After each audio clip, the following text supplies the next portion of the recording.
Today, we're continuing on with a good neighbor. There's 10 verses in the Bible that directly mention on how to deal with neighbors, to love them as you love yourself, how to live around them. And so you obviously see the immediate connection of the title I have on there, Gone Fishing. It's like, well, that boy's good if he makes that stretch and connects that. So I'm going to teach you all how to fish. Does anyone you don't fish, you don't like fishing, you're never going to fish? Raise your hand.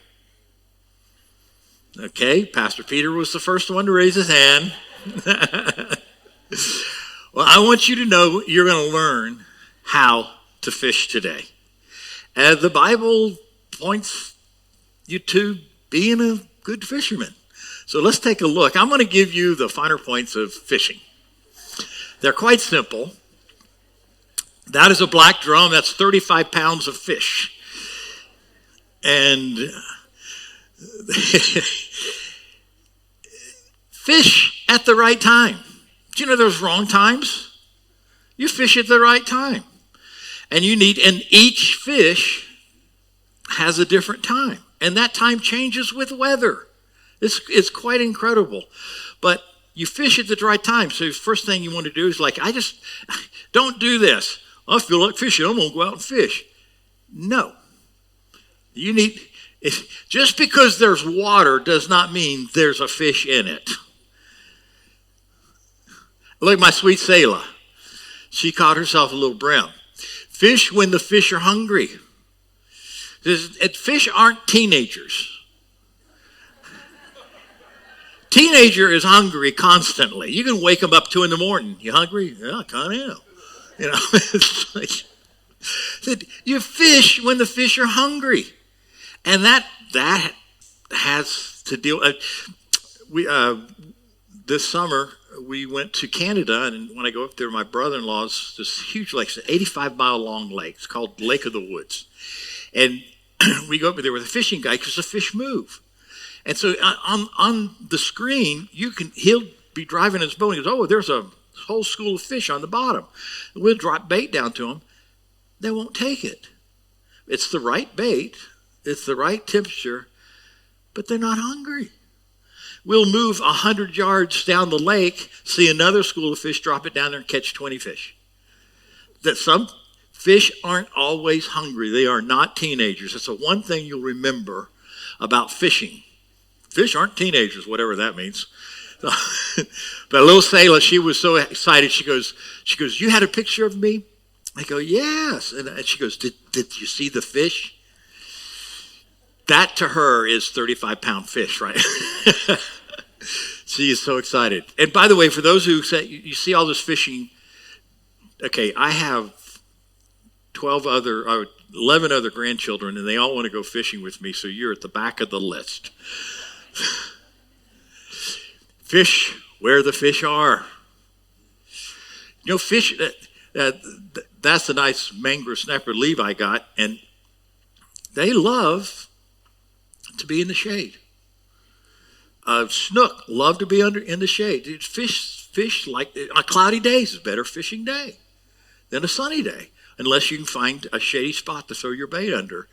So fish where the fish are. Out in the ocean is like a vast desert, and there are no fish in it except when you come up on a structure, a sunken boat, debris that's been thrown in the water, or rocks. And the fish hang on the structure. That's where the fish are. If you just go out in the ocean and fish, there ain't nothing that's going to be on the end of your line. You need to know where the fish are. There's a red drum. Fish with what the fish are hungry for. Don't put Cheerios on it and throw it out there. Do you know, at one time, I need to know during the day when I'm fishing if it's going to be a live mullet that red wants to eat. Sometimes it won't. Sometimes it's shrimp. Sometimes it's crab. And they desire different. So you need to fish with what the fish are hungry for. You can't force feed them. Reel them in slowly. Here's the neat thing. So my test is 15 or 20 pound test, the line. That's how the line can, it can hold up to 15, 20 pounds. So how do you catch a 35-pound fish? You have this thing called drag. And so when you catch the fish, it takes off. And your line is going, wee! It's just spinning out there. But it's just enough tension to wear them out, and they'll turn, and you reel them in. Keep the line, you keep it just tight enough. Don't force it. If you force it, you're going to break the line. And then when the fish comes up and sees you, it takes off again. And you wee! And you're like, oh, please, don't run out of line. Don't run out of line. And then you wear them out, and you bring them right up to where you are, the boat where you're standing. You really keep a line on it. And then practice. Because it changes. It changes with temperature of the water, temperature of the day, where the moon is. Did they feed all night last night on a full moon? The tides, your bait. And you have to practice. And you're really researching. People say, do you like to hunt or fish or do both? I go, fishing is hunting. I have to figure out where the fish are. I have to figure out what's going to bring them in, what's going to attract that fish. It's my job to attract the fish. It's my job to find the fish. It's my job to know if they're hungry and what they're eating. If it's not hunting, you see, why do people love to fish when they don't catch fish? Really? Chase, a fisherman, did you enjoy your day of fishing if you don't catch fish? Absolutely, because we love the hunt. We love the hope. What might happen? What might happen? I love it. I wish I caught something, but there's the hope of catching it. There's the hunt of catching it. And when I don't catch fish, I learn something. You learn something every time to be a better fisherman next time.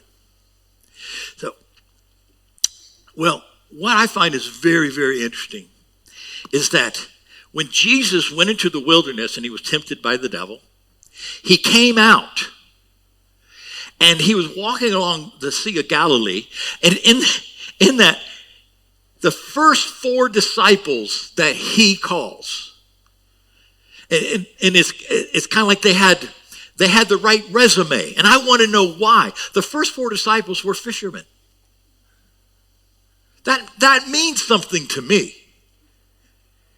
That he would just say to them, yo, come on, follow me. I'll make you fishers of men. What is it about that? Well, let's look. This is what they knew from being a child. As young as Selah and Levi are, they love to fish. And they're learning from that age what it takes to fish. Right now, what they've learned is go fishing with pop-pops. You're going to bring fish. But as soon as they get older, they're going to start seeing he's changing the bait. He's changing. I remember when we caught that, Levi caught that fish. As soon as we got there, they go, we want to go fishing. I go, no, tide's got to be going out. Now, they're going to remember that one day. I said, to get this type of fish, the tide's going out. To get this type of fish, tide's coming in. Jesus, first 4, he kind of got pre-trained disciples. Because the first 4 disciples that he called already know you fish at the right time. Fish at the right time. There's a wrong time to be a witness for the Lord.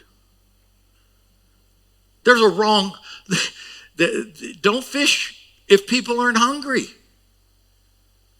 to hear what you have to share. Fish where the fish are. Go where those people are that you need. to talk to. Fish with what they're hungry for. I'm into cars. I'm into this. Talk to them about cars. You into cars? Tell me. So what is it you're doing with cars? Do you like racing? Do you like NASCAR? Fish is what they're hungry for. They want to talk about what they like to do. You know, ladies, who here really enjoys a good day of shopping? Tell me about it. These two little ones, they'll tell me about it. What's your favorite color? Man, you want a conversation? I didn't have to say anything but that. You know, that's it. People have this hunger in them. Find out what it is they're hungry for. Find out where these people are hanging out to ask these questions. I love this one. And you know what? You're not talking about Jesus. You're attracting that someone is interested in them. Someone that they're making a connection with emotionally. Someone's paying me attention. They connect to you. Reel them in slow. If you're going, hey, I'm going to go out tonight, get drunk. I'm going to go out here, do this. Let them run. Let them run. You got a hook in them. And when they get tired, hello. And then they get close to you, and they know you go to church. And they're afraid, oh no, I'm not going to become one of those guys, one of those Christians, Christ-like ones. And they get close enough to you, and they're making a connection with you, and they see that you care about them and that you're interested, and they get too close, they go, and they got to go for another run. Let them go. Because if you pull too hard, you'll break the line, and they're gone. These guys were trained, pre-trained, and Jesus said, now, I'm going to make you. I know you're fishermen. Let me teach you how to fish for men. Same principles. Say, don't pull them in too hard. Let them run. Don't break the relationship. Don't snap that line. You catching the fishing part and neighbors now? Is they all coming into play? All right. Well, I want to read in Mark. It's also in Matthew.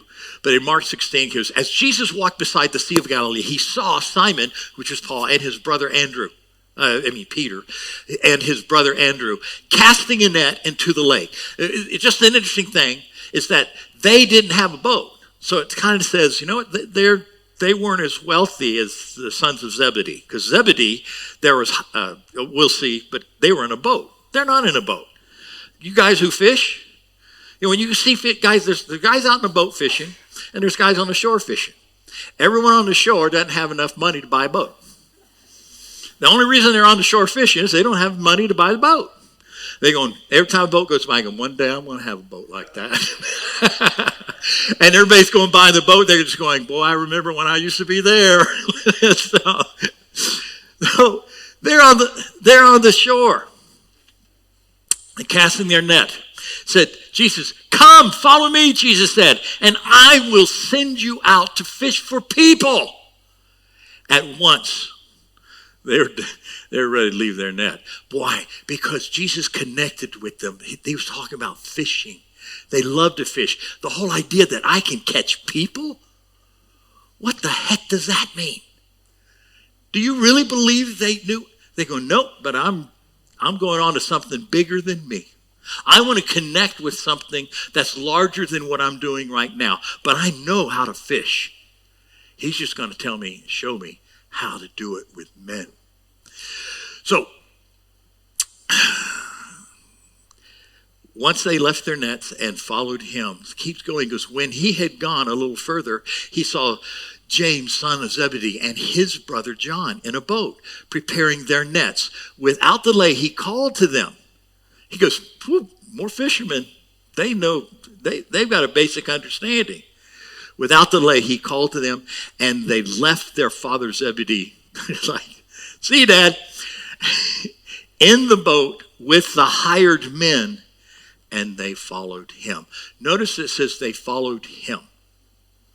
They followed Jesus. Because they noticed something about him. They had heard about him. But he spoke a language that helped them to dream of something bigger and better. He spoke the language of fishing. And there was a connection. There was an invite. You know, when you invite somebody over, you kind of are saying, I like you. I want you to be with me. I want to share this with you. When you invite someone, that's what you're saying to them. You know, I've had people invite me to stuff and I'm going, me? You know, yeah, I want you to come with me. Doesn't that make you feel good? Someone says, hey, you mind coming with me today? You know, first you may go, well, you have some mowing you need done or something? Like, no, I want you to come over.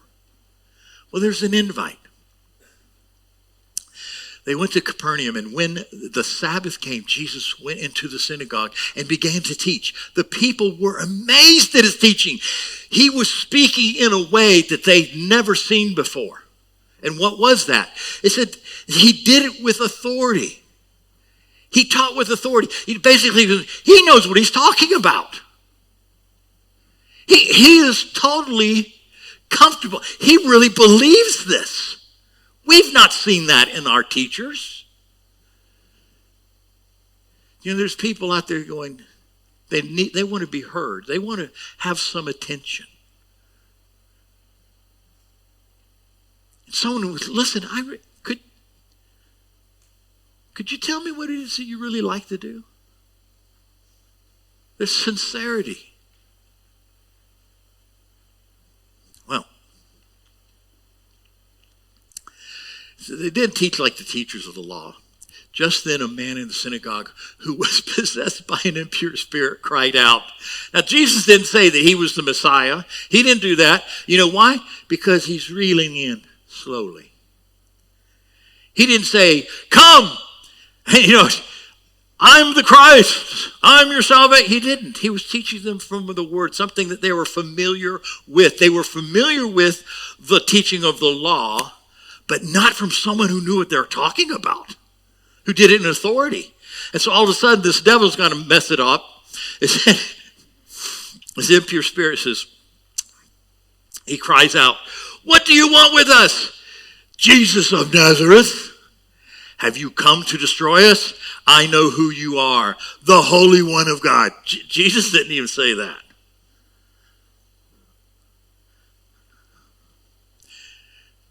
Sternly, so be careful here. Be quiet! Okay, all right. Have you ever been in a room where somebody is just doing, like a child is, throwing himself on the ground and no, I want ice cream. Have you ever thought to yourself, please have someone in authority come and take care of this? And when someone comes and goes, boy, I'll give you something to cry about. Oh, there I'm talking about beating children again. Pastor Peter told me, you got to stop saying stuff like that. I'm old school. But I'll give you something to cry about, boy, you want to keep that up. And you say to yourself, oh, I'm glad somebody's here with authority. When someone walks in with authority, it brings peace. So there's some people say, oh, authority, who the heck are you? Just come in here. Going, please take care of this child. I don't want it to be me. There's something that brings peace when someone comes in with authority. And let me tell you, when we say authority, it's not that, it's telling you what to do. When someone comes in and asks you in such a way that you really feel that they want to know about you, that's someone coming in authority. I'm confident in what I'm doing when I invite you to come with me. Come! That's a person of authority. It's not like, you want to come? Do you have time? No, he said, come, follow me. I'm going to make you fishers of men. There's something about that. He comes in his authority. So immediately it shook the man violently and came out of him with a shriek. The people were all so amazed that they asked each other, what is this? A new teaching? And with authority. He even gives orders to impure spirits and they obey. Jesus didn't jump in and goes, okay, let me give you the 4 spiritual laws. He just let them wonder and ponder for themselves. Because he was drawing them to him. He wasn't drawing them to the kingdom. He was drawing him. People were interested in him. We see the same thing in the Apostle Paul. We see it in Peter. People had relationships with the disciples first. They started a relationship with them, and then they're introduced to the kingdom of God. What is it you're about? Once I've asked you and gotten comfortable with you and given you attention and make you feel valuable, then there's the reciprocal that naturally happens. They want to know what makes you you. What makes you tick? I've told the story, but the story's been told many times, but there are new people here that haven't heard it.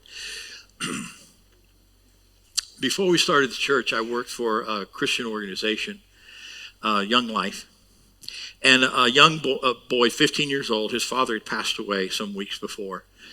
I was out of town, and I knew it was his birthday, and I knew they weren't going to have a birthday for him because of what happened in the household. And so I was coming into town. I thought, I got to go over to his house and celebrate his birthday. And I bought this little chocolate cake at Publix. Delicious little chocolate cake. Why I have diabetes today, delicious chocolate cake. And I went over there, and it's like 8:30, 9 o'clock, and I'm embarrassed, knock on the door, and his mother comes to the door, and she goes, yes? To see this college kid. Yeah, can I go talk to your 15-year-old son in the bedroom? I said, I have a birthday cake for him. She went, sure. I knock on the door. Joel's getting ready to go to bed. And he goes, what are you doing? He gave me the same look as his mother. So, what are you doing? I said, it's your birthday, bro. He goes, yeah, you remembered. You remembered. How'd you know it was my birthday? I care. And he goes, we don't have anything to eat with. I said, we're going to eat like men.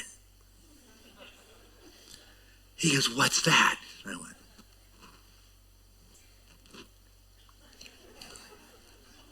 he went, so cool. And we ate that thing. We licked our fingers. And I said, hey, happy birthday. And I left. He lived on a cul-de-sac, and I left in my German sports car. Powder blue Volkswagen Beetle. It's German.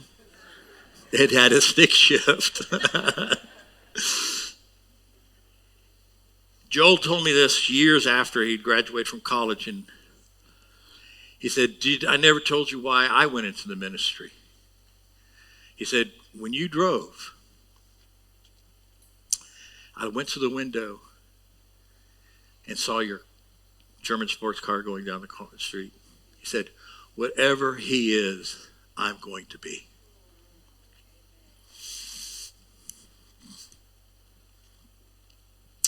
Joel Luz has been published many times. He's a pastor at a church in Melbourne to this day. And he calls me from time to time. And the last time he called me, he goes, look, because I don't know what you're doing, where you're at. He goes, but I want you to know that thousands have come to the Lord.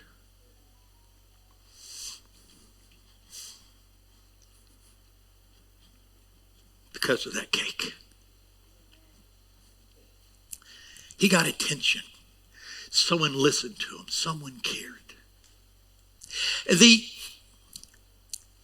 In Corinthians, Paul is getting on to the different believers because they said, listen, you're saying you're from Apollos, that he's your man. Some of you are saying you're of me, Paul, because I'm your man. Because that's so worldly. He goes, spiritually, one waters, one plants the seed, and I want you to know that's true. But when you're fishing, you're in the world, and you attract people to you because you care, you give them attention.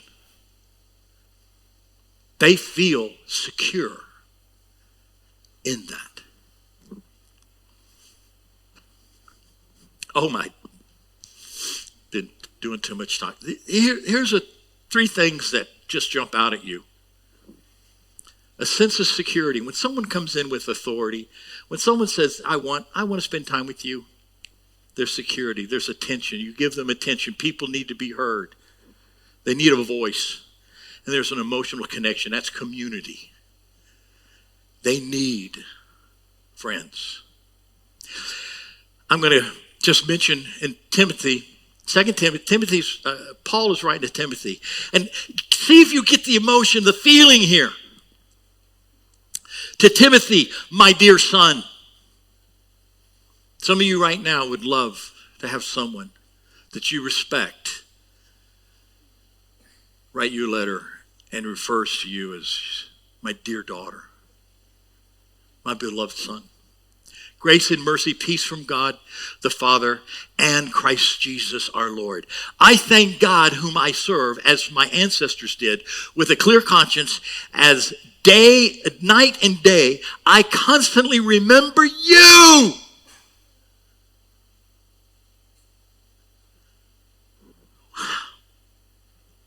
I remember you in my prayers day and night. Not just, I pray for you every day. No, this is day and night.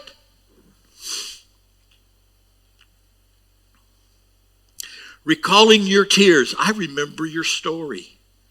I listened to you and I remembered it. I'm valuing you. Recalling your tears, I long to see you.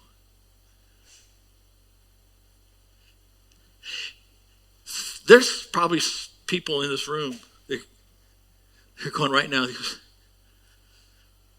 I didn't realize it, but I'm hungry for that. I'm hungry for someone to come along and say, I remember your story. I remember your tears, and I pray for you night and day. I so long to be with you, because when you're with me, it brings me joy. Just for time's sake, it keeps on going. I remember this sincere faith, talks about its faith. And he goes on and says, join me.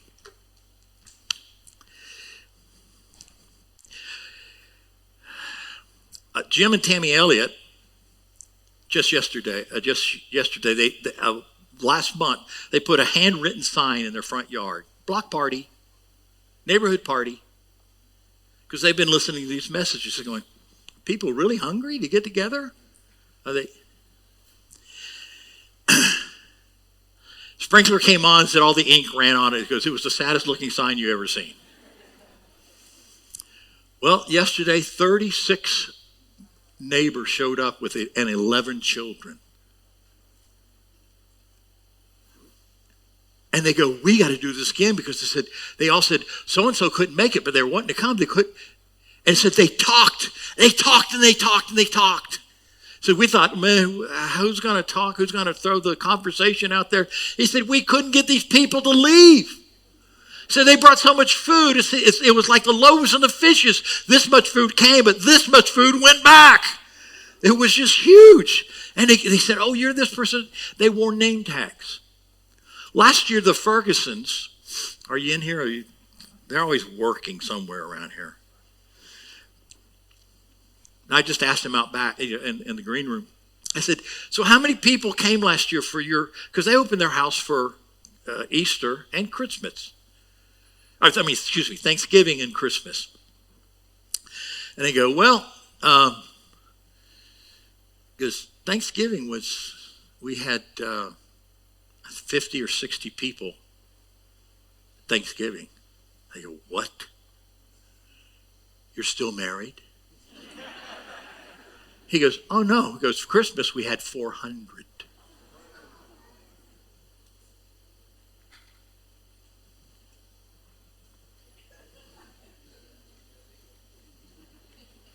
I'd say they had the right bait. What I want to do,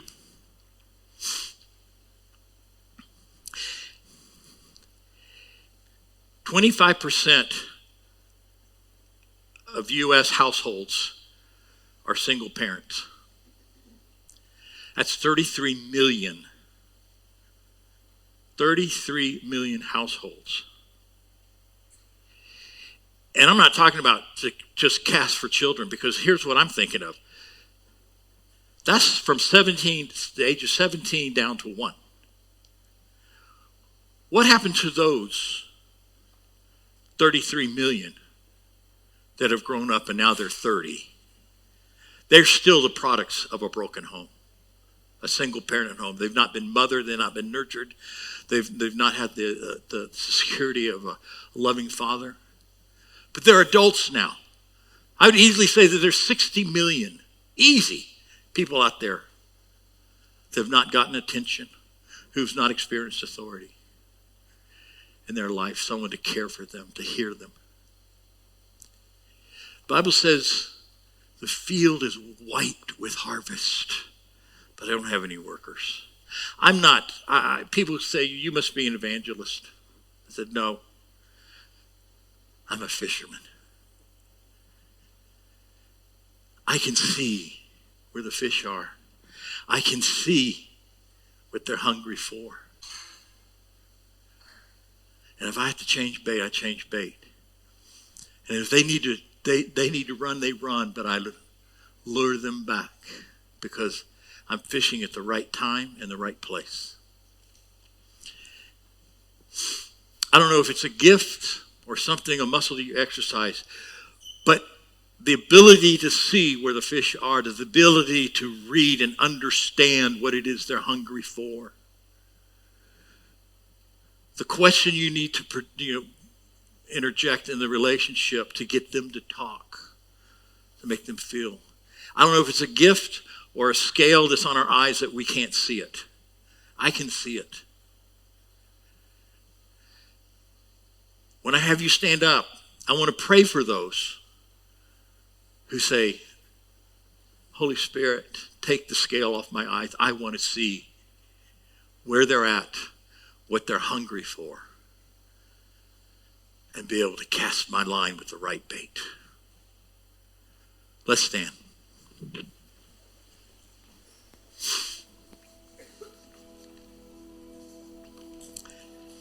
If you're interested in something like that, because it's scary, but guess what? You get to practice. We fish and don't catch anything, and it's a good day. But it's really good when you catch something. If you're here and you want that, just raise your hand. We're asking the Lord. I'm praying especially for those who said, take this. Let me see the need. Let me see the fish. Let me find the right bait. Father, for those who have raised their hand, make them fisher of men. Fishers of men. To see the need, to see where they're at. To know what they're hungry for and ask that question. Till we hook them. Give us the grace to let them run. And the attention to when they stop, we can slowly reel them in without breaking the line of the relationship. Oh, Father, the need is great. Regardless of the age, the brokenness we walk with all our life from our childhood.